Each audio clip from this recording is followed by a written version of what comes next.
Thanks for watching Mufti Nazim Kazmi Official.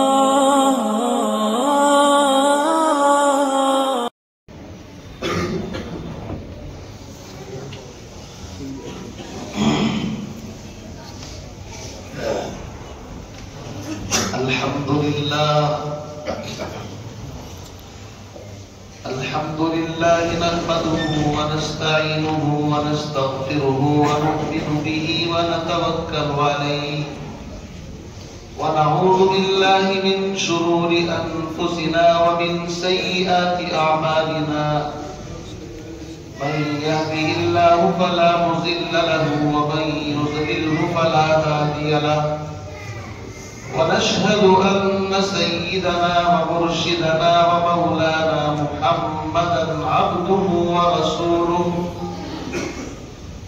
أما بعد فأعوذ بالله من الشيطان الرجيم بسم الله الرحمن الرحيم يا أيها الذين آمنوا كتب عليكم الصيام كما كتب على الذين من قبلكم لعلكم تتقون وقال النبي صلى الله تعالى عليه وسلم من صام رمضان إيمانا واحتسابا غفر له ما تقدم من ذنبه أو كما قال النبي صلى الله تعالى عليه وسلم. میرے انتہائی واجب الاحترام بزرگوں، دوستوں، بھائیوں، رمضان المبارک کا آج الحمدللہ پہلا جمعہ ہے اور رمضان المبارک کا آج چوتھا دن ہے، یعنی چوتھا روزہ ہے. اس سے پہلا جمعہ شعبان کا تھا، یہ رمضان کا ہے، اور بھی کئی جمعے انشاءاللہ رمضان کے اندر مجھے آپ کو اللہ کی طرف سے نصیب ہوں گے. اللہ تعالیٰ مجھے آپ کو رمضان کی ایک ایک ساعت، ایک ایک گھڑی، ایک ایک سیکنڈ، ایک ایک منٹ کی قدردانی کی توفیق نصیب فرمائے. عزیز بزرگوں، بھائیوں، رمضان المبارک کے روزے پہلی امتوں کے اوپر بھی اللہ رب العزت نے ان کو روزے عطا فرمائے تھے، لیکن ایک مہینے کے مسلسل روزے کسی امت کو اللہ نے عطا نہیں فرمائے. قرآن خود کہتا ہے یا ایھا الذین آمنوا، اے ایمان والو، کتب علیکم الصیام، تم پر روزے فرض کر دیے گئے، کما کتب علی الذین من قبلکم، اور یہ روزے صرف تم پر ہی فرض نہیں کیے بلکہ کما کتب علی الذین من قبلکم، تم سے جو پہلی امتیں گزری ہیں روزے ان پر بھی رہے. لیکن فرق یہ تھا کسی کو ایک روزہ، کسی کو 2 روزے، کسی کو 3 روزے. ان کی عبادتوں کا حال یہی تھا. ان کو نمازیں بھی اگر اللہ نے دی ہیں تو کسی کو ایسی نماز ملی کہ اس میں صرف قیام تھا، کسی امت کو ایسی نماز ملی اس کے اندر صرف رکوع تھا، اور کسی کو ایسا اللہ نے عبادت اور نماز عطا فرمائی کہ اس کے اندر صرف سجدہ تھا. اس آخری نبی کی آخری امت کو اللہ رب العزت نے ساری نماز ملا کر کے قیام بھی، رکوع بھی، سجدہ بھی، التحیات بھی مکمل پوری کی پوری اللہ نے اس کو نماز عطا فرمائی. چونکہ اس امت کے بعد کوئی امت نہیں ہے، یہ آخری امت ہے. پیغمبر علیہ السلام نے فرمایا انا آخر الانبیاء وانتم آخر الامم، لوگوں میں آخری پیغمبر ہوں اور تم آخری امت ہو. میرے بعد نبی کوئی نہیں اور تمہارے بعد امت کوئی نہیں. کنتم خیر امت اخرجت للناس، اللہ فرماتے ہیں تم بہترین امت ہو، تمہیں لوگوں کے نفع پہنچانے کے لیے، خیر پہنچانے کے لوگوں تک بھلائی پہنچانے کے لیے ہم نے تم کو وجود بخشا ہے، پیدا کیا ہے۔ لیکن یہ بات الگ ہے کہ آج ہم دوسروں کو خیر پہنچا رہے ہیں یا شر تکلیف پہنچا رہے ہیں، اس کا تو ہم اپنے اپنے گریبانوں میں جھانک کر کے دیکھ لیں کہ آج پڑوسی سے پریشان، رشتہ دار سے پریشان، بھائی سے پریشان، اور الغرض پوری دنیا کے اندر ایک بے چینی کی کیفیت ہے۔ یہ امت جو دوسروں کو بھلائی کے لیے پیدا کی گئی تھی، یہ امت جس کا وظیفہ تھا لوگوں کو خیر پہنچانا، آج وائے ناکامی متاعے کارواں جاتا رہا، کارواں کے دل سے احساس سیاہ جاتا رہا۔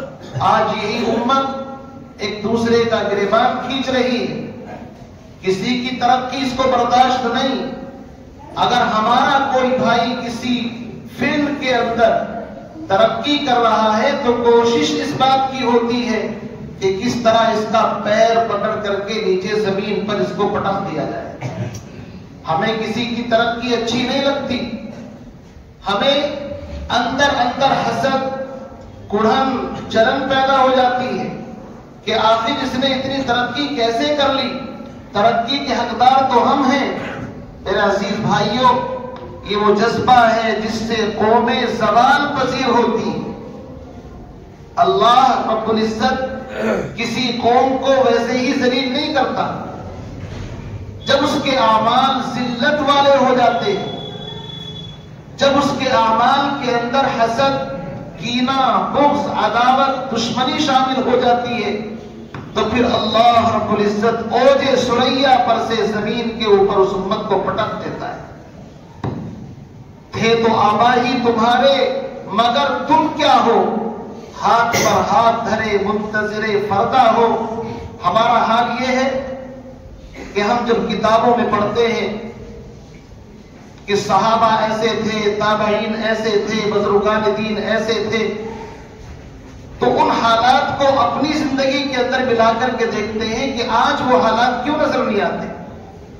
میرے بھائیوں، اس کی اصل وجہ یہ ہے کہ ہمارے اکابر اسلاف، ان کے دلوں کے اندر تقویٰ تھا، پرہیزگاری تھی، ایمان تھا، اسلام تھا، وہ سچے اسلام کے پیغمبر تھے۔ ان کی کوشش یہ ہوتی تھی کہ دبو ہووں کو، کچلو ہووں کو، اور جن کو زمین کے اندر کوئی پرسان حال نہیں، ان کو ہاتھ پکڑ کر کے ان کی زندگی کے اندر اس طرح ان کو آگے بڑھایا جائے کہ یہ ہمارا بھائی ہے، ایمان والا ہے۔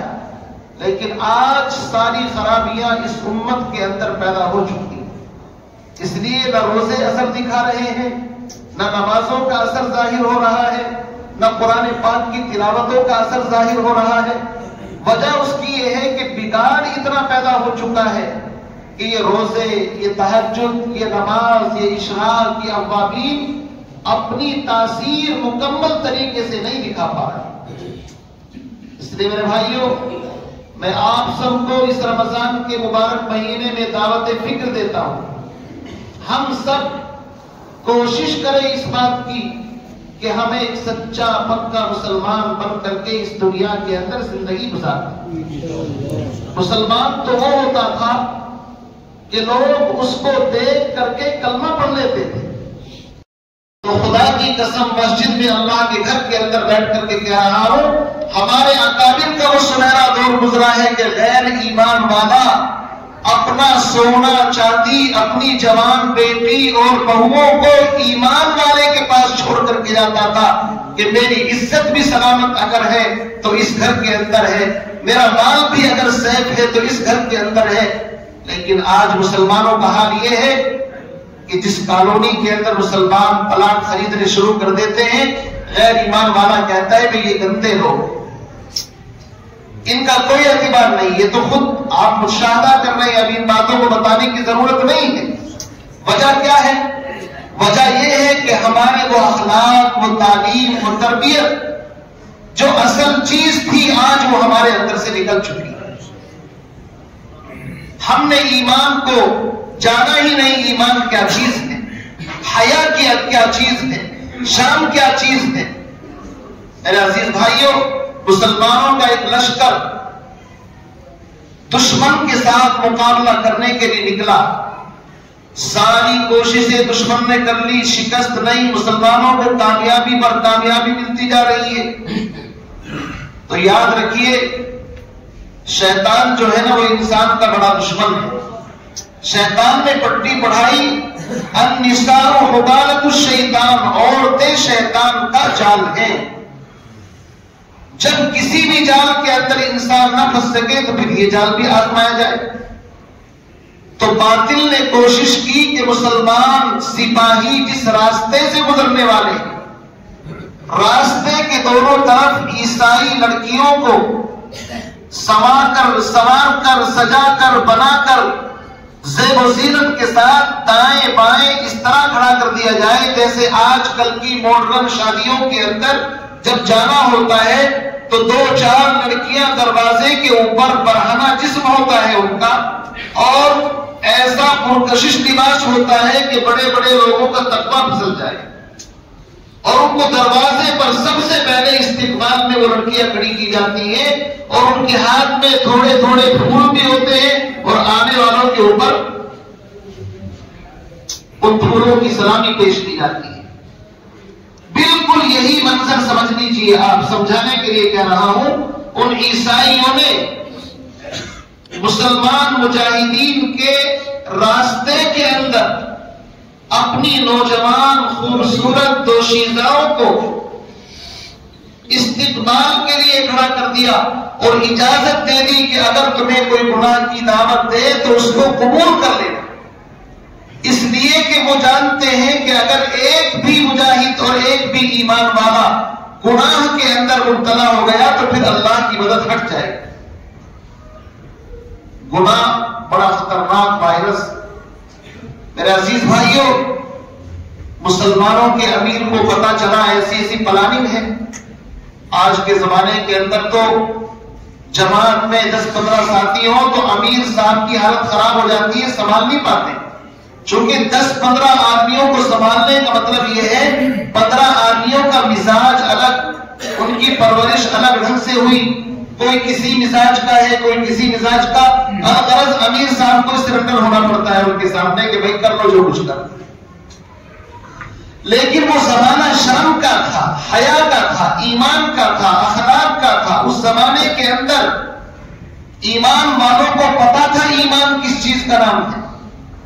مسلمانوں کے امیر نے قرآن پاک کی ایک آیت پڑھی، اعوذ باللہ من الشیطان الرجیم، بسم اللہ الرحمن الرحیم، قل للمؤمنین یغضوا من ابصارهم وَيَحْفَظُوا فُرُوجَهُمْ ذَلِكَ أَزْكَىٰ لَهُمْ إِنَّ اللَّهَ خَبِيرٌ بِمَا يَصْنَعُونَ. اے ایمان والو، اپنی نگاہوں کو نیچی رکھو. یہ قرآن کا حکم ہے. اے ایمان والو، اپنی نگاہوں کو پست کرو. بس امیر نے قرآن کی یہ آیت پڑھی اور پورا لشکر، پورا مجمع ایسے گزر گیا جیسے یہ کوئی بینا نہیں نابینا مخلوق ہے. ہر ایک اپنی نگاہ نیچی کر کے گزر گیا. کسی نے کسی ایک کی طرف بھی نگاہ اٹھا کر کے نہیں دیکھا. یہ ہمارے اکابر اسلاف تھے. قرآن کہتا ہے یا ایھا الذین آمنوا، اے ایمان والو، کتب علیکم الصیام، میں نے جو تم پر یہ مشقت ڈالی ہے، میں نے جو تم کو 1 مہینے کے روزے دیے ہیں، میں نے جو کہا ہے صبح صادق سے لے کر غروب آفتاب تک نہ کھانا ہے نہ پینا ہے نہ بیوی کے پاس جانا ہے اور جائز خواہشات کو بھی ترک کرنا ہے، میں نے خامخواہ مشقت تمہارے اوپر نہیں ڈالی.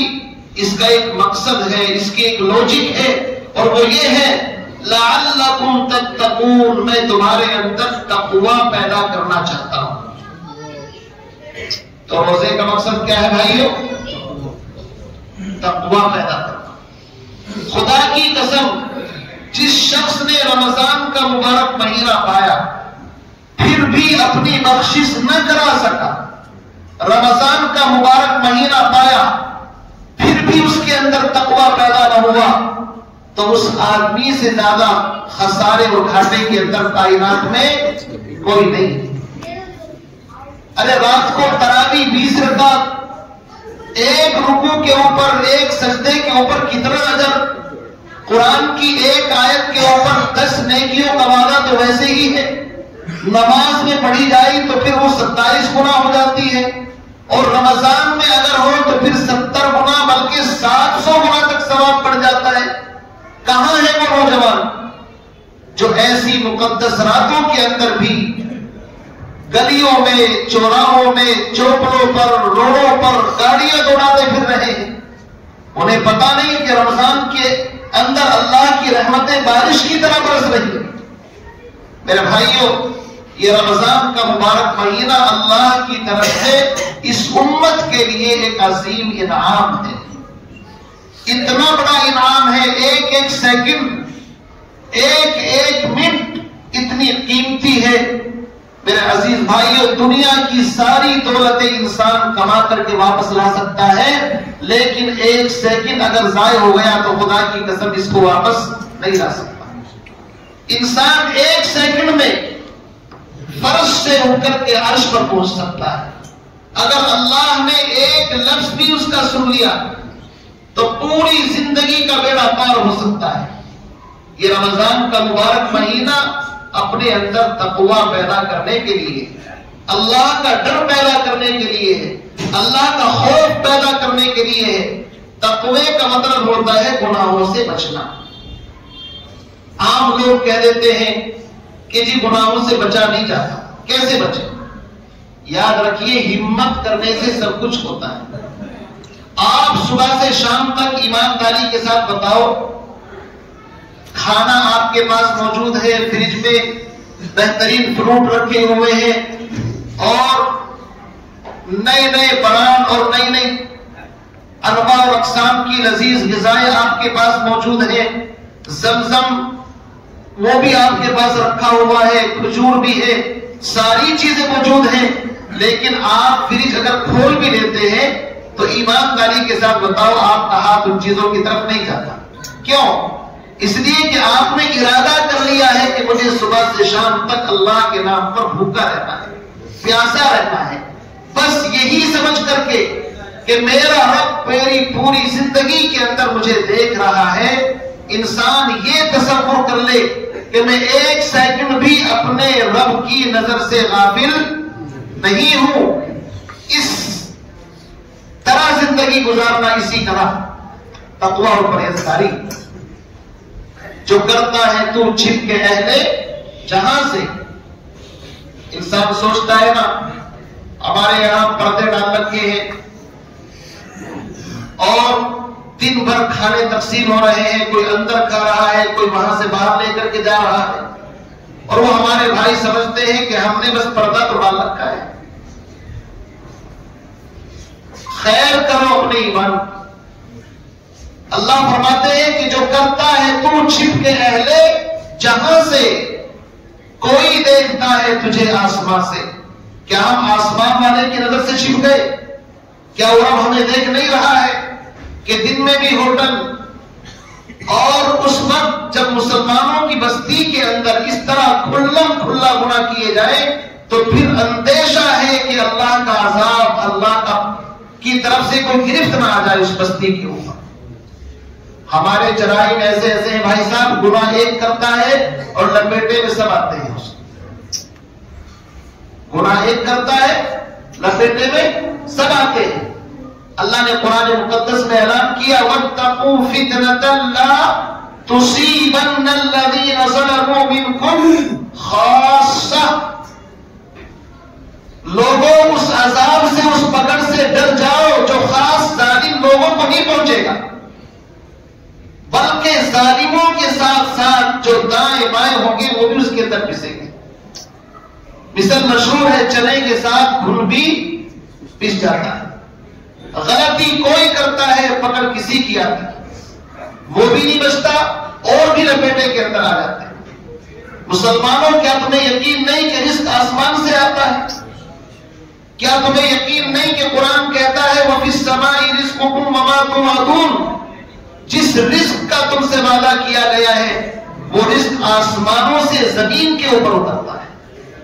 قرآن چیخ چیخ کر کے کہتا ہے وَمَا مِن دَابَّةٍ فِي الْأَرْضِ إِلَّا عَلَى اللَّهِ رِزْقُهَا. زمین پر چلنے والی A to Z مخلوق کے رزق کی ذمہ داری اللہ نے خود لے رکھی ہے، چاہے وہ انسان ہو، چاہے جنات ہو، چاہے چوپائے ہو، چاہے چرند پرند ہو، حشرات الارض ہو. سیدنا موسیٰ علیہ السلام ایک مرتبہ راستے سے گزر رہے، ایک پتھر بڑا چکنا بڑا خوبصورت نظر آیا.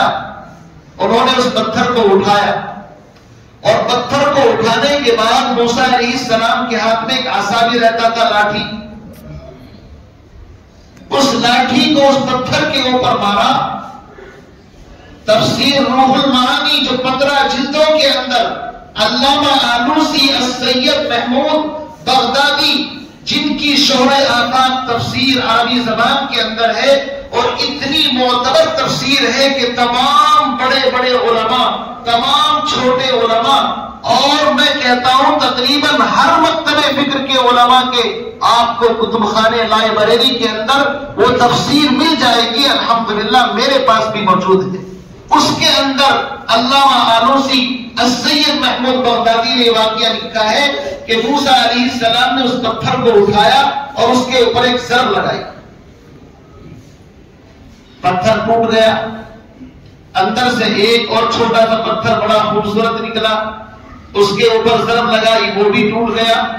پھر ایک تیسرا پتھر اندر سے نکلا، اس کے اوپر ضرب لگائی تو اندر سے ایک چھوٹا سا کیڑا جس کی زبان پر، جس کے منہ کے اندر ایک سبز پتا رکھا ہوا ہے جو اس کی غذا ہے، بند پتھر کے اندر اللہ رب العزت اس کیڑے کو روزی پہنچا رہا اور اس کیڑے کی زبان کے اوپر ہے سبحان من یرانی، پاک ہے میرا رب جو مجھے اس بند پتھر کے اندر بھی دیکھ رہا ہے. وَيَسْمَعُ کلامی، پاک ہے میرا رب جو میری فریاد، میری گفتگو اور میری حمد و ثنا یہاں سے بھی سنتا ہے. وَيَسْمَعُ کلامی وَيَذْكُرُنِي وَلَا يَنْسَانِي، اور پاک ہے میرا رب جو ہمیشہ مجھے یاد رکھتا ہے، کبھی مجھے فراموش نہیں کرتا، کبھی مجھے بھولتا نہیں. اور امت محمدیہ کے نوجوانوں اور تاجروں کاروباریوں، کہاں گیا تمہارا ایمان؟ کیا تم اس چھوٹے سے کیڑے سے بھی عاجز ہو؟ تم کو تو اللہ نے اشرف المخلوق کا ٹائٹل عطا فرمایا ہے. تمہیں تو اللہ نے قرآن میں فرمایا والتین والزیتون وطور سینین وہذا البلد الامین، 4 قسمیں اللہ نے کھائی. قسم ہے تین کی، زیتون کی اور طور سینا کی، وہذا البلد الامین اور بلد امین مکہ المکرمہ کی قسم کھائی اللہ نے. 4 قسمیں کھا کر کے فرمایا لقد خلقنا الانسان فی احسن تقویم، ہم نے انسان کو بہترین سانچے کے اندر ڈھالا ہے، تم جیسا تو کوئی ہے ہی نہیں. کہیں اللہ نے فرمایا یا ایھا الانسان ما غرک بربک الکریم، اور انسان کے بچے تجھے کس چیز نے تیرے رب کریم سے غفلت میں ڈال رکھا ہے؟ ہمیں پتا نہیں، ہم اشرف المخلوق ہونے کے باوجود اتنا ڈرتے ہیں کہ کہیں محتاج نہ ہو جائے، کہیں ہمارے پاس رزق کی کمی نہ پڑ جائے، کہیں ہماری اولاد بھوکی نہ مرنے لگے. شیطان ڈراتا ہے الشیطان یعدکم الفقر ویأمرکم بالفحشاء، اور لوگوں شیطان تمہیں مغالطے میں ڈالتا ہے، فقر سے، محتاجگی سے ڈراتا ہے کہ مار لو ہاتھ، ورنہ کہیں ایسا نہ ہو کہ پھر تمہاری اولاد غریب ہو جائے، تمہاری اولاد مفلس ہو جائے، کنگال ہو جائے. اس ڈر کی وجہ سے انسان نہ حلال کو دیکھتا نہ حرام کو دیکھتا. یاد رکھیے، میں خاص طور سے ان نوجوانوں سے کہ جن کا توکل اتنا کمزور ہو چکا ہے کہ جو حلال و حرام کی پرواہ کیے بغیر بزنس کر رہے ہیں، تجارتیں کر رہے ہیں، ان کو دعوت فکر دینا چاہتا ہوں کہ اس چھوٹے سے کیڑے سے سبق حاصل کریں کہ اللہ رب العزت کی ذات پالنے پر قادر ہے. کیا آپ نے وہ واقعہ نہیں سنا؟ شیخ الحدیث حضرت مولانا زکریا کانگروی، جن کی شعراء آفاق کتاب فضائل اعمال غالباً اس میں بھی شاید یہ واقعہ لکھا ہوا ہے کہ ایک اندھا سانپ ہے، چل پھر نہیں سکتا. سانپ کو تو خطرناک مخلوق سمجھا جاتا ہے اور اس کے اوپر کوئی رحم بھی نہیں کرنا چاہیے. انسانوں کو تو یہی حکم ہے کہ اگر نماز کی حالت کے اندر بھی سانپ سامنے نظر آ جائے، اللہ فرماتے ہیں کہ نماز کی نیت توڑ دو، کوئی گناہ نہیں ہوگا، پہلے اس کو موذی کو قتل کرو. قتل الموذی قبل الایذا، اصول ہے، ضابطہ ہے کہ تکلیف دینے والی چیز کو تکلیف دینے سے پہلے قتل کرنے کا. وہ نابینا ہے، اندھا ہے، چل پھر نہیں سکتا. کھجور کے درخت کے اوپر آرام فرما ہے. اللہ رب العزت نے ایک دوسری مخلوق، ایک پرندے کی ذمہ داری لگائی کہ وہ چونچ سے لا کر کے اس اندھے سانپ کے منہ کے اندر اس کی غذا پہنچا رہا ہے. یہ واقعات کس نے لکھے ہیں؟ یہ مجھے اور آپ کو اندر سے جھنجھوڑنے کے لیے ہیں کہ جو ہم فکر نہیں کرتے روزی کے چکر میں، وہ ہے نا، خدا کو بھول گئے لوگ فکر روزی میں. علامہ اقبال نے کہا خدا کو بھول گئے لوگ، بولو بھائی، فکر روزی میں. خیال رزق ہے بس ضابطہ خیال نہیں. رزق دینے والے کا کوئی پتہ نہیں، بس رزق کے چکر کے اندر. اس لیے میرے عزیز بھائیوں، یاد رکھو، رزق اللہ دیتا ہے، پالنے والی ذات اللہ کی ہے. مانگنا ہے تو اللہ سے، چھپنا ہے تو اللہ کے سامنے، ہاتھ پھیلانے ہیں تو اللہ کے سامنے، پیشانی جھکانی ہے تو اللہ کے سامنے. اللہ رب العزت اپنے خزانوں سے رزق تقسیم کرتا ہے. جب انسان کے دل کے اندر یہ بات بیٹھ جائے گی تو پھر انسان شریعت کے سارے تقاضوں کو پورا کرے گا. پھر وہ تجارت کرنے سے پہلے سوچے گا کہ تجارت حلال ہے یا حرام، جائز ہے یا ناجائز، اس کے اندر مجھے کس طریقے سے زندگی گزارنی ہے. اس لیے میرے عزیز بھائیوں، رمضان کے مبارک مہینے کے اندر ساری دنیا کو چاہیے کہ وہ مسلمانوں کو ترتیب بنائے کہ وقت عبادت کے لیے نکالے. اور مسلمانوں کا حال کیا ہو جاتا ہے رمضان کے مہینے میں؟ جو 11 مہینے کاروبار نہیں کرتا، سوچتا ہے رمضان میں تو میں بھی کر لوں، کچھ نہ کچھ ہاتھ کر لے آ جائے گا. یہ ہمارا حال ہے نہیں؟ 11 مہینے کاروبار نہیں کرے گا، لیکن رمضان کا چاند دیکھ کر کے بجائے رمضان کی روزوں کی تراویح اور اللہ کی عبادت کی ترتیب بنانے کے، کوئی ریڈی لے کر کے آ گیا، کسی نے کھجوروں کا کاروبار شروع کر دیا، کسی نے ماشاءاللہ راستے کے اوپر جو پبلک کے گزرنے کی جگہ ہے، ہمیں یہ بھی خیال نہیں ہے کہ یہ پبلک کے گزرنے کی جگہ ہے، وہاں پر راستہ روک کر کے اور بڑی بڑی دکانیں لگا کر کے بیٹھ گئے. آنے والوں کو تکلیف، جانے والوں کو تکلیف، گزرنے والوں کو تکلیف، کوئی خبر نہیں. قرآن پاک پڑھا نہیں، سنا نہیں. اللہ رب العزت نے قرآن پاک کے اندر فرمایا وَاعْبُدُوا اللَّهَ. رات ہم نے 5واں پارہ تراویح کے اندر پڑھا ہے، الحمدللہ 5 پارے ہو چکے، سوا پارہ پڑھ رہے ہیں. آرام سے موج مستی میں 1.5 گھنٹے کے اندر تراویح ہماری ہوتی ہے. ہمیں کوئی جلدی نہیں، کہیں جانا نہیں. آپ کو بھی یہی رہنا ہے، ہمیں بھی یہی رہنا الحمدللہ. اس لیے ہم نے چیونٹی کی چال پر، کچھوے کی چال پر اپنا وہی سوا پارہ کا ہمارا معمول ہے. ہم تراویح پڑھتے ہیں الحمدللہ بڑے سکون سے، عافیت کے ساتھ، مزے لے کر کے. ہمیں کوئی ٹینشن نہیں ہوتی کبھی. اور یہ اللہ کا فضل ہے، اس کی رحمتیں ہیں کروڑوں. جس دن سے اللہ نے سینے کے اندر قرآن پاک ڈالا ہے، میرا رب جانتا ہے، اس دن سے لے کر آج تک کبھی قرآن پاک کا نانا نہیں کیا. الحمدللہ ہر رمضان میں، ہر موقع پر، بڑی بڑی جگہ پر الحمدللہ سنایا ہوں. کبھی کوئی الجھن پریشانی اللہ کی مدد سے نہیں ہوئی. یہ قرآن کی برکت ہے. میرے بھائیوں، ہم نے رات جو پارہ پڑھا ہے اس میں ایک آیت گزری ہے سورہ نساء کے اندر وَاعْبُدُوا اللَّهَ. کیا ہے؟ لوگوں عبادت کے ڈھنگ اور طریقے سیکھ لو. میں اس کا ترجمہ وہ نہیں کر رہا اللہ کی عبادت کرو، یہ تو پرانا ترجمہ ہو گیا، لوگ سنتے سنتے پک گئے۔ میں کہہ رہا ہوں وَاعْبُدُوا اللَّهَ، لوگوں بندگی اور عبادت اور اللہ رب العزت کو راضی کرنے کے جو طریقے اور سسٹم ہیں ان کو اپنی زندگی کے اندر داخل کرو، اللہ فرماتا ہے۔ اور آگے پھر اس کی وضاحت فرمائی کہ اللہ ہم آپ کو کیسے راضی کریں، ہمیں تو پتہ نہیں۔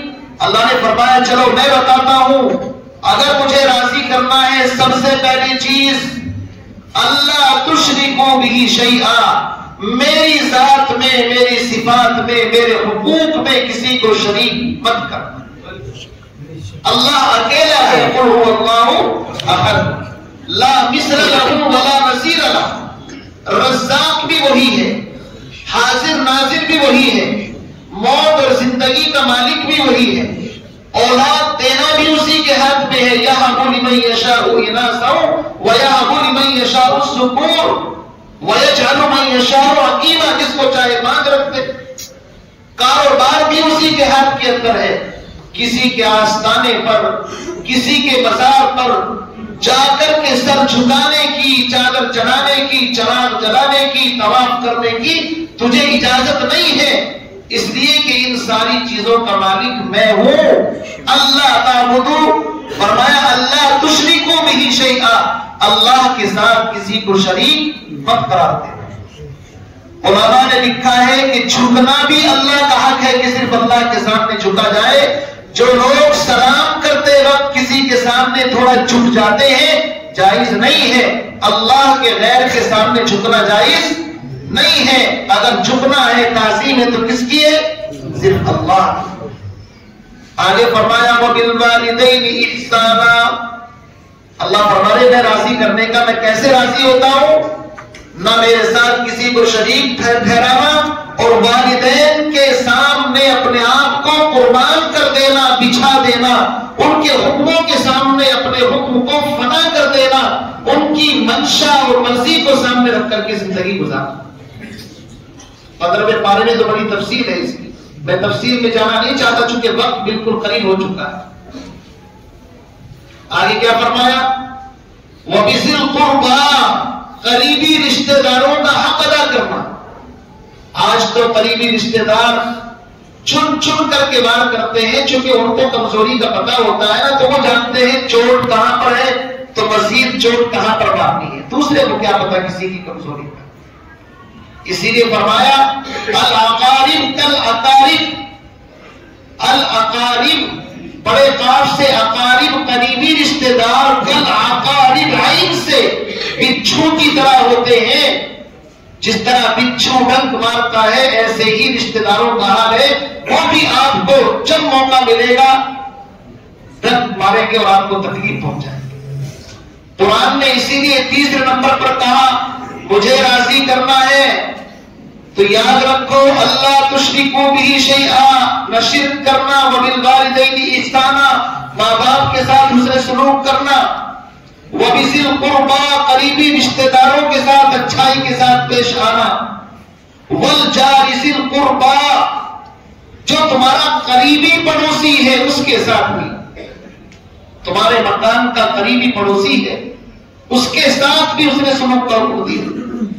وبجار ذی القربیٰ والجار الجنب، پاس میں بیٹھنے والے کا حق ہے۔ تم بس کے اندر سفر کر رہے ہو، ریل میں، پلین میں یا موٹر سائیکل کے اوپر، یا تم مسجد کے اندر یا کہیں بھی اگر بیٹھے، تمہارے دائیں بائیں جو بیٹھا ہوا ہے قرآن کہتا ہے اس کا بھی بھائی صاحب حق ہے تمہارے اوپر۔ بتائیے کیا اس کا حق ادا کرتے ہیں؟